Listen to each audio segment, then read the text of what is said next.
semuanya, perkenalkan nama saya Karisma Oktanina. Kami mahasiswi program studi psikologi Universitas Pendidikan Indonesia yang sedang mengambil mata kuliah andragogi akan menjelaskan mengenai implementasi pembelajaran andragogi pada pembelajaran jarak jauh yang menggunakan model pembelajaran contextual instruction. Nah, sebelum kita mengkaji model pembelajaran contextual instruction ini, mari kita berkenalan secara sekilas tentang apa itu andragogi. Secara etimologis, andragogi berasal dari bahasa Latin, yaitu andros yang berarti orang dewasa dan agogos yang berarti memimpin atau melayani. Secara terminologis, Knowles mendefinisikan andragogi sebagai seni dan ilmu dalam membantu peserta didik, yaitu orang dewasa untuk belajar, atau yang juga bisa disebut dengan the science and art of helping adults learn. Jadi, andragogi merupakan seperangkat konsep atau prinsip tentang bagaimana membantu orang dewasa dapat belajar secara efektif dalam menambah atau memperjelas, memperdalam, dan mengembangkan pengetahuan, sikap, dan keterampilan yang dibutuhkan dalam kehidupan, sehingga meningkatkan mutu kehidupan. Nah, sebelumnya udah dijelaskan apa itu andragogi. Selanjutnya, kita akan membahas tentang pendidikan. Tentunya tidak terlepas dari bagaimana kita merancang pembelajarannya. Berikut, kita akan membahas tentang strategi pembelajaran dalam andragogi. Bagaimana? Mari kita simak. Asumsi dasar pembelajaran andragogi menurut Knowles, yaitu orang dewasa perlu mengetahui alasan mempelajari sesuatu, serta mengetahui motivator yang paling kuat untuk belajar orang dewasa yang bersifat internal seperti penghargaan diri. Asumsi dasar itu dijabarkan dalam proses perencanaan kegiatan pembelajaran dengan langkah-langkah sebagai berikut. Langkah pertama, menyiapkan iklim belajar yang kondusif. Alasannya, karena faktor lingkungan berpengaruh terhadap keberhasilan belajar. Sehingga ada 3 hal nih yang harus dipersiapkan. Pertama, penataan fisik, seperti ruangan yang nyaman, udara yang segar, cahaya yang cukup, dan sebagainya.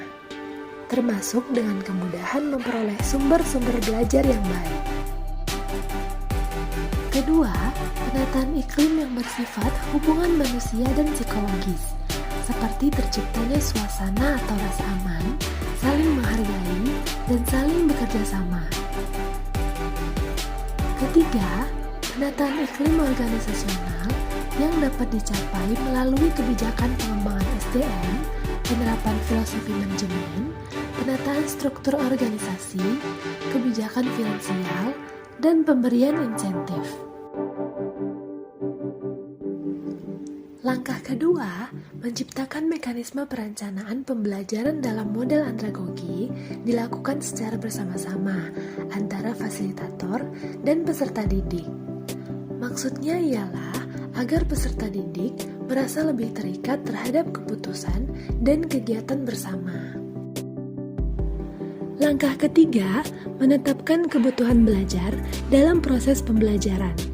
Ada 2 cara untuk mengetahui kebutuhan belajar ini, yakni dengan model kompetensi dan model diskrepensi.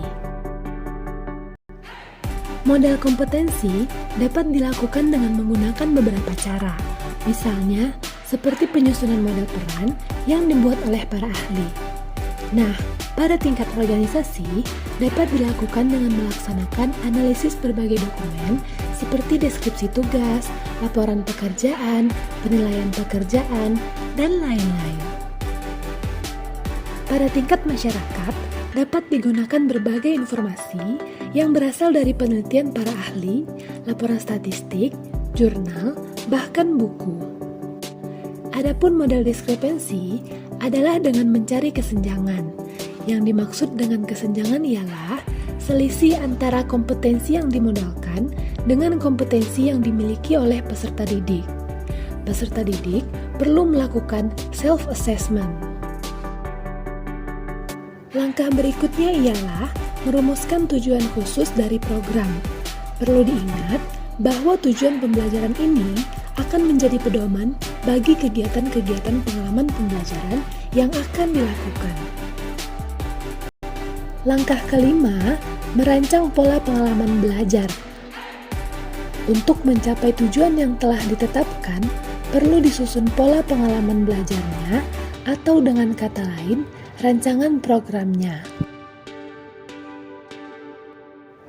Dalam konsep andragogi, rancangan program meliputi pemilihan problem area yang telah diidentifikasi oleh peserta didik melalui self-diagnostic, pemilihan format belajar yang sesuai, merancang unit-unit pengalaman belajar dengan berbagai metode, serta mengurutkannya dalam urutan yang sesuai dengan kesiapan belajar peserta didik dan prinsip estetika. Rancangan program dengan menggunakan model pembelajaran andragogi pada dasarnya harus dilandasi oleh konsep self-directed learning, sehingga rancangan program tidak lain mengenai learning how to learn activity. Langkah keenam yaitu melaksanakan program atau melaksanakan kegiatan belajar.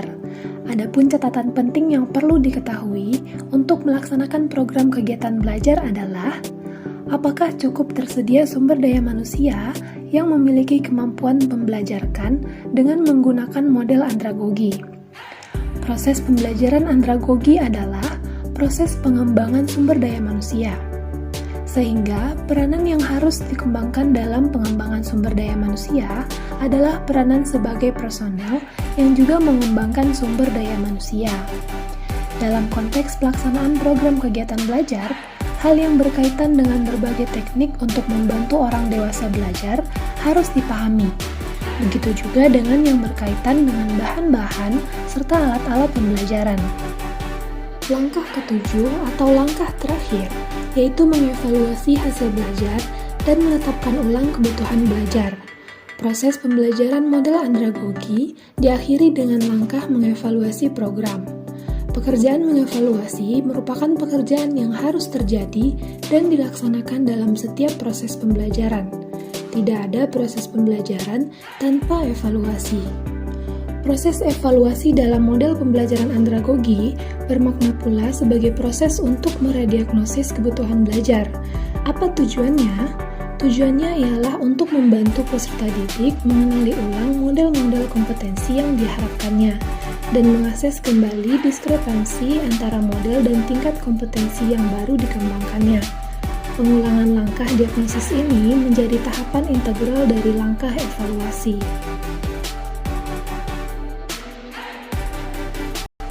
Nah, udah tahu kan bagaimana merancang pembelajaran andragogi?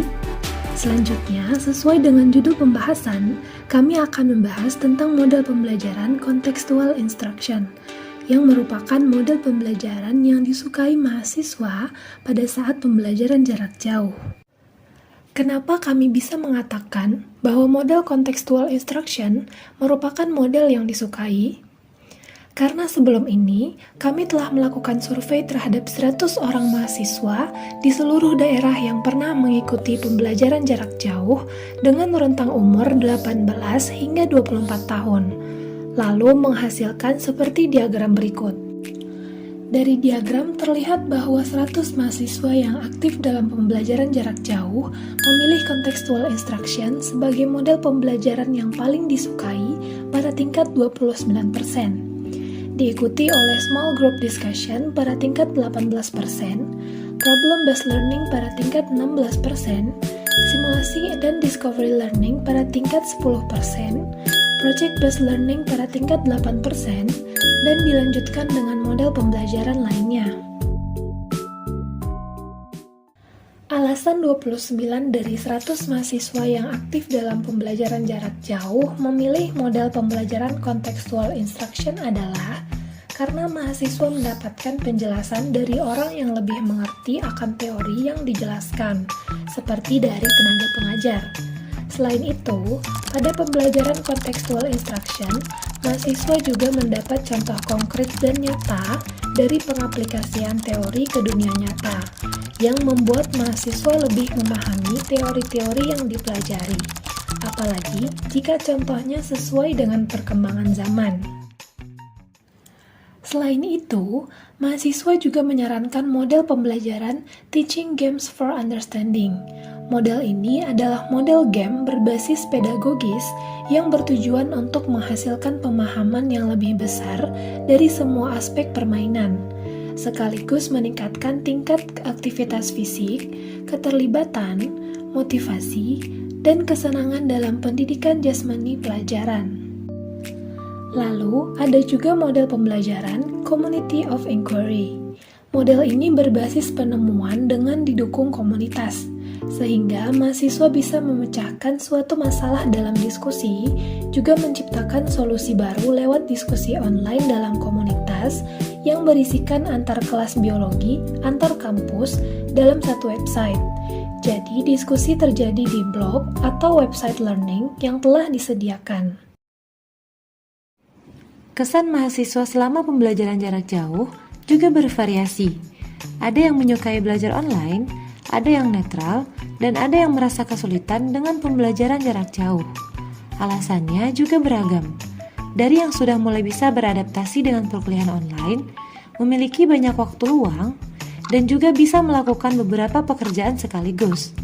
Tetapi, juga tidak sedikit yang mengeluh karena waktu perkuliahan yang lebih fleksibel membuat jam pelajaran menjadi lebih lama, bahkan dilaksanakan pada malam hari. Lalu, tugas yang terus berdatangan dan posisi yang selalu di depan layar membuat mahasiswa lebih lelah dan jenuh. Juga masalah jaringan yang selalu menjadi penyebab utama materi tidak tersampaikan dengan baik. Dengan begitu, tenaga pendidik dapat melakukan evaluasi dengan mempertimbangkan evaluasi dari 100 mahasiswa yang mengisi survei ini. Oke, cukup dengan hasil survei. Selanjutnya, kita akan membahas tentang model pembelajaran contextual instruction. Pengertian kontekstual menurut tim penulis Depdiknas yaitu, pembelajaran kontekstual adalah konsep belajar yang membantu guru mengaitkan antara materi yang diajarkan dengan situasi dunia nyata siswa, dan mendorong siswa untuk membuat hubungan antara pengetahuan yang dimilikinya dengan penerapannya dalam kehidupan sehari-hari, dengan melibatkan 7 komponen utama pembelajaran efektif.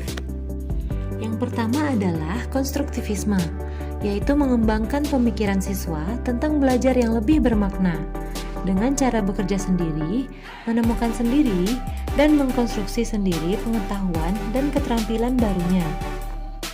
Yang kedua adalah pencarian, yaitu proses pembelajaran yang didasarkan pada proses pencarian penemuan melalui proses berpikir secara sistematis, yaitu proses pemindahan dari pengamatan menjadi pemahaman, sehingga siswa belajar menggunakan keterampilan berpikir kritis. Yang ketiga adalah bertanya, yaitu mengembangkan sifat ingin tahu siswa melalui dialog interaktif dengan tanya jawab oleh keseluruhan unsur yang terlibat dalam komunitas belajar.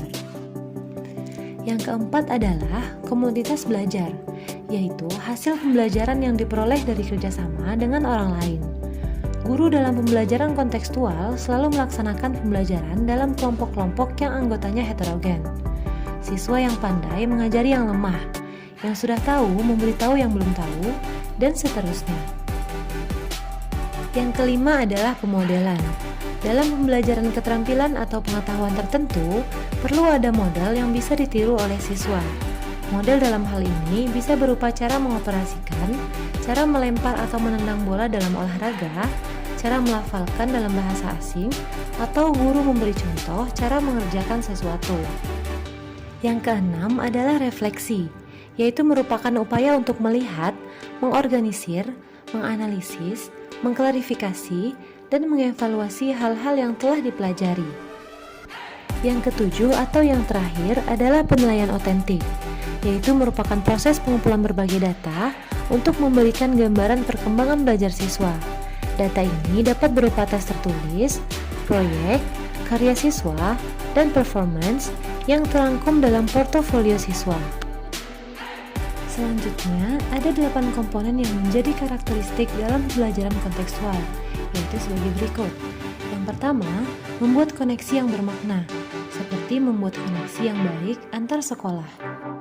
Yang kedua adalah melakukan kegiatan-kegiatan yang signifikan, yaitu melakukan kegiatan yang ada tujuannya, seperti adanya produk atau hasil yang nyata. Yang ketiga, belajar mandiri.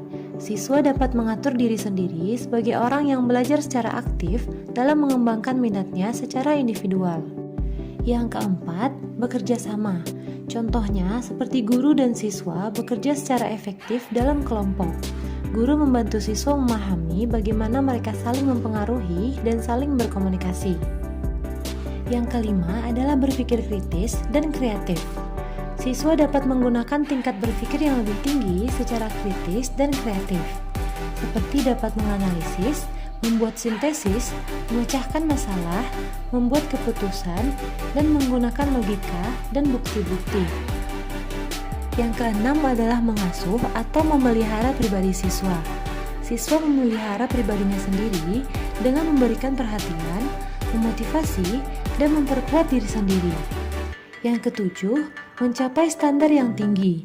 Siswa mengenal dan mencapai standar yang tinggi dengan mengidentifikasi tujuan dan memotivasi diri untuk mencapainya.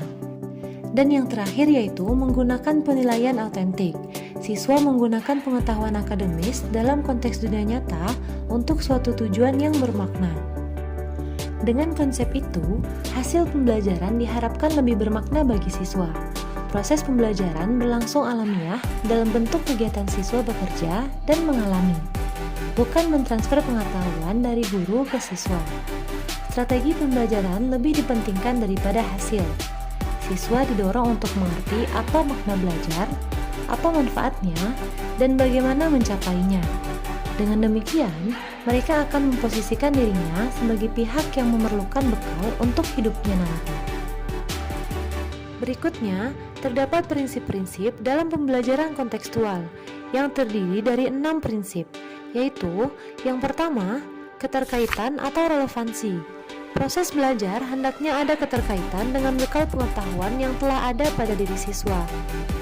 Yang kedua adalah pengalaman langsung. Pengalaman langsung dapat diperoleh melalui kegiatan eksplorasi, penemuan, inventory, investigasi, penelitian, dan sebagainya. Pengalaman langsung dipandang sebagai jantung pembelajaran kontekstual. Proses pembelajaran akan berlangsung cepat jika siswa diberi kesempatan untuk memanipulasi peralatan, memanfaatkan sumber belajar, dan melakukan bentuk-bentuk kegiatan penelitian yang lain secara aktif. Yang ketiga adalah pengaplikasian, yaitu menerapkan fakta, konsep, prinsip, dan prosedur yang dipelajari dalam kelas dengan guru atau antara siswa dengan narasumber dengan memecahkan masalah dan mengerjakan tugas bersama merupakan strategi pembelajaran pokok dalam pembelajaran kontekstual. Yang keempat, ada transfer pengetahuan.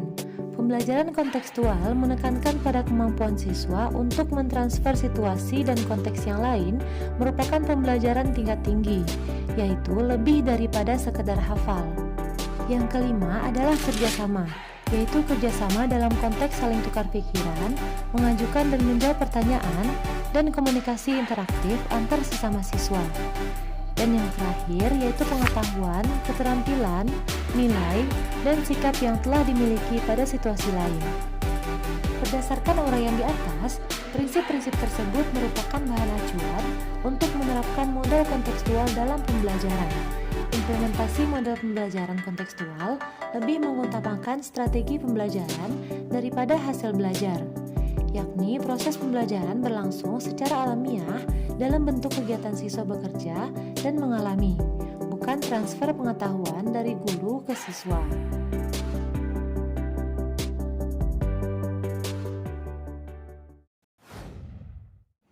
Wah, gak terasa nih, sudah cukup lama kami memaparkan tentang konsep andragogi, strategi pembelajarannya, serta model pembelajaran contextual instruction. Bagaimana? Video yang edukatif bukan? Kami harap para penonton dapat menerapkan pembelajaran ini untuk pembelajaran jarak jauh selanjutnya. Jangan lupa untuk memberikan tanggapan dan masukanmu kepada para penyaji ya. Terima kasih dan selamat belajar.